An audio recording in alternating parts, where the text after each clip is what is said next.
Mənim sözüm burada bəzi insanlaradır.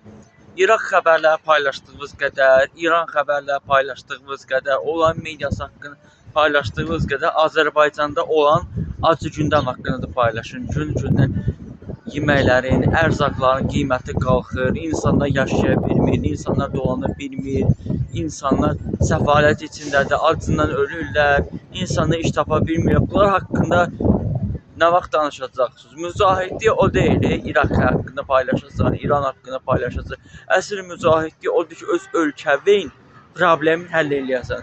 Çalışasan ki, öz ölkəvin problemi həll eləyəsən. Mən demirəm ki, xəbərləri paylaşmaq olmaz da, bütün günü olmazsa.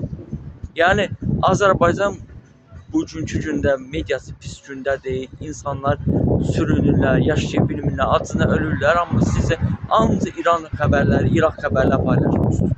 Budur mücahidlik. Mücahidlik belə şeylərlə ölçülür. Əgər siz bilmək istəyirsinizsə mücahidlik nədir? Mücahidlik odur ki, öz ölkəndə rahat öz sözünü deyə bilərsən, haqqını təbliğ edə bilərsən, haqqı deyəsən, haqqı danışasan, haqq sözü deyəsən. Mücahidlik budur. Yəni mən başa düşə bilmirəm. Bəyəm Azərbaycanda problemlər bitib ki, başqa ölkələrin problemlərini həll edirsiniz, başqa ölkələrin problemləri haqqında danışırsınız, başqa ölkələrin problemləri haqqında maraqlanırsınız. Başa düşürəm müharibədir, Allah köməkləri olsun, amma bu qədər də olmaz. Hər dəfə eyni paylaşımlar. Falan ölkədə bu baş verdi, falan ölkədə bu baş verdi. Siz mən başa düşə bilmirəm, o ölkənin deputatsızmı, nazirisizmi və yaxud da hər nəysə də eləmək olmaz bunu.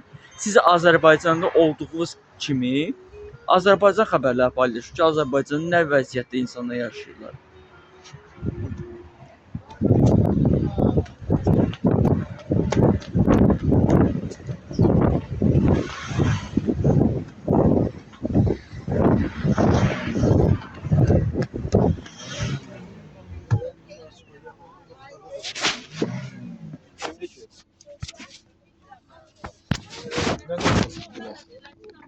Zəng eləyin də bir dənə də. Belə olmaz axı.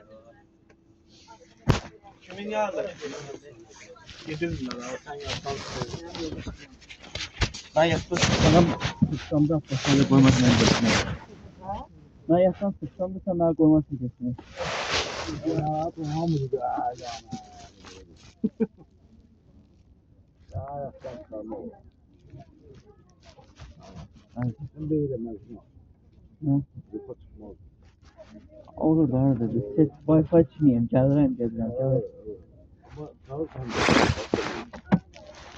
geldik geçtik.